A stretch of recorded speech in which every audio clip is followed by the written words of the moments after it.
Hello guys, ഞാനിപ്പോൾ നിൽക്കുന്നത് വളാഞ്ചേരിയിലുള്ള floor of ഫാൻറ്റസിയിലാണ്. ഇതിൻ്റെ ഉള്ളിൽ എന്തൊക്കെയാണ് ഉള്ളതെന്ന് നമുക്കൊന്ന് പോയി നോക്കിയാലോ. ഞങ്ങൾക്കുള്ള ടിക്കറ്റ് എല്ലാം എടുത്തിട്ട് ഞങ്ങളിതാ ഇതിൻ്റെ ഉള്ളിലോട്ട് പോയോണ്ടിരിക്കുകയാണ്. ഞങ്ങളിതാ ഇതിൻ്റെ ഉള്ളിൽ എത്തിയിട്ടുണ്ട്. ഇവിടെ എത്തിയത് ഞങ്ങൾ ആദ്യം തന്നെ ഡ്രസ്സ് ചേഞ്ച് ചെയ്യാനാണ് പോയിട്ടുണ്ടായിരുന്നത്. ഹായ് ഹിബ, ഒരു ഹായ് പറയൂ. ആദ്യം നമ്മൾ ഇതിൻ്റെ ഉള്ളിലൂടെ വേണം പോവാൻ. എന്തോ എനിക്കൊരു തല കറങ്ങണ ഫീലായിരുന്നു. ഫ്ലോറയുടെ ഓപ്പണിംഗ് ടൈം 11 മണിയാണ്.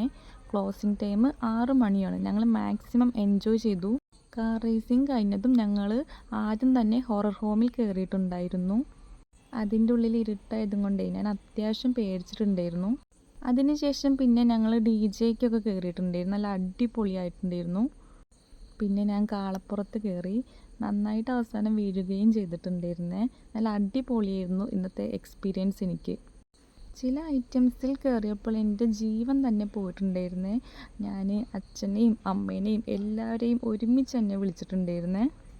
പിന്നെ ഞങ്ങൾ കാണാൻ പോയിട്ടുണ്ടായിരുന്നത് മീനുകളായിരുന്നു. അവിടെ എല്ലാ തരത്തിലുള്ള മീനുകളുണ്ടായിരുന്നു. നല്ല ഭംഗിയാണ് കാണാൻ. അതിൻ്റെ ചില്ലിലൊന്നും തൊടാൻ പാടില്ല എന്ന് പറഞ്ഞിട്ടുണ്ടായിരുന്നു. എന്നാലും ഞാൻ നന്നായി തൊട്ടിട്ടുണ്ടായിരുന്നു. ഇതിൻ്റെ ഉള്ളിൽ കാണാൻ ഒരുപാട് കാഴ്ചകളാണുള്ളത്. ഒരുപാട് പല ടൈപ്പിലുള്ള മീനാണുള്ളത്. ഒരുപാട് നാളിന് ശേഷമാണ് ഞാൻ വാട്ടർ പാർക്കിൽ പോണത്. അതിൻ്റെ വലിയൊരു സന്തോഷം ഉണ്ടായിരുന്നു. ഫ്ലോറ പറയുമ്പോൾ ഞാൻ അത്ര രസം ഉണ്ടാവില്ല എന്ന് ആദ്യം വിചാരിച്ചത്. പക്ഷേ നല്ല രസമുണ്ടായിരുന്നു കേട്ടോ. നന്നായിട്ട് ഞാനും എൻ്റെ കൂടെ ഉള്ളവരും എൻജോയ് ചെയ്തിട്ടുണ്ടായിരുന്നു. നമ്മൾ ട്രിപ്പൊക്കെ പോകുമ്പോൾ നമ്മളെ സെയിം വൈബുള്ളവരുണ്ടെങ്കിൽ ട്രിപ്പ് അടിപൊളിയായിരിക്കും. എൻ്റെ കൂടെ ഹിബയായിരുന്നു ഉണ്ടായിരുന്നത്. അവളെൻ്റെ സെയിം വൈബാണ്. അതുകൊണ്ട് എവിടെ ചെന്നാലും എനിക്ക് എല്ലാ ട്രിപ്പും അടിപൊളിയാണ്. ഇന്ന് അവൾ എൻ്റെ കൂടെ എല്ലാത്തിലും ഉണ്ടായിരുന്നു കേട്ടോ. അതുകൊണ്ടാണ് ഇന്നത്തെ ദിവസം എനിക്ക് നന്നായിട്ട് ഇഷ്ടപ്പെട്ടത്. രാവിലെ ഫുഡ് കഴിക്കാതെ പോയതുകൊണ്ട് ഉച്ചയ്ക്ക് നല്ല വിശപ്പായിരുന്നു. അവിടെ തന്നെ ഞങ്ങൾ ഫുഡ് കഴിക്കാൻ കയറി. ബിരിയാണി ആയിരുന്നു കിട്ടിയിട്ടുണ്ടായിരുന്നത്. അത്ര നല്ല രസമൊന്നും ഉണ്ടായിരുന്നില്ല. എന്നാലും ഞങ്ങൾ വിശന്നപ്പോൾ ഇരുന്ന് കഴിച്ചിട്ടുണ്ടായിരുന്നു.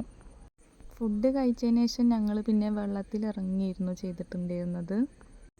ഞാനും ഹിബയും 6 മണി വരെ എല്ലാത്തിലും കയറിയിട്ടുണ്ടായിരുന്നേ. അതിനുശേഷം പിന്നെ ഞങ്ങൾ തിരിച്ചു പോന്നു. വൈകുന്നേരം വരുമ്പോൾ ഒരു ചായയിൽ ഞങ്ങൾ